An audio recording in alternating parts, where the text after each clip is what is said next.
কৃতিকে সংবর্ধনা রামপুরহাটে। রামপুরহাট থানার অন্তর্গত কুলকুড়ি বিষ্ণুপুর গ্রামে দরিদ্র পরিবারের সন্তান দেবদূত সাহা সম্প্রতি সর্বভারতীয় ইউপিএসসি আইএএস পরীক্ষায় উত্তীর্ণ হয়ে তাক লাগিয়েছেন। উত্তীর্ণ 33 জনের মধ্যে 30 নম্বরে স্থান করে নিয়েছেন দেবদূত। সর্বভারতীয় পরীক্ষায় উত্তীর্ণ কৃতিকে সংবর্ধনা রামপুরহাটে। রামপুরহাট থানার অন্তর্গত কুলকুড়ি বিষ্ণুপুর একটি প্রত্যন্ত গ্রাম।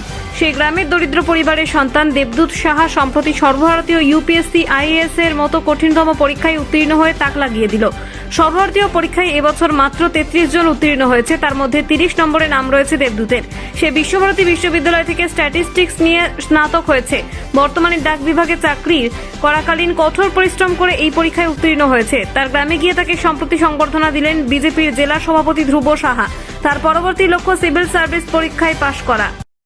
এই সাফল্য কিভাবে এলো? সাফল্য দীর্ঘদিনের পরিশ্রমের ফলে তারপরেই এসেছে। কতটা আশাবাদী ছিলেন?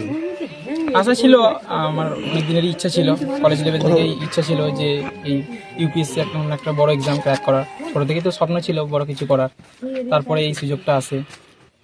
প্রত্যন্ত গ্রাম থেকে এত বড় স্বপ্ন দেখা আর সেটাকে সফল করা এখন কেমন লাগছে? কি কি স্বপ্ন আছে আগামী দিনে?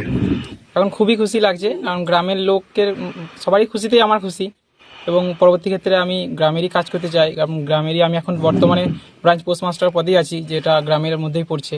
মানুষকে সেবা করতেই ইচ্ছা বলে এই জবে জয়েন করেছিলাম, এবং এখন যেহেতু উঁচু পোস্টও পেলাম, সেহেতু পরবর্তী ক্ষেত্রেও আমার ইচ্ছা যে এবং এই গ্রামের মানুষকে সাহায্য করব। আজকে কারা এসেছিলেন, কেমন লাগছে আপনার? আজকে অনেকজনই রেজাল্টের পর থেকে অনেকজনই আসছেন, এবং আজকে তো বিজেপি সভাপতি এসেছেন, এবং খুবই খুশি লাগছে। এবং বাবা মায় খুবই খুশি, ফ্যামিলি, পরিবার, আত্মীয় স্বজন সবাই খুবই খুশি হচ্ছেন।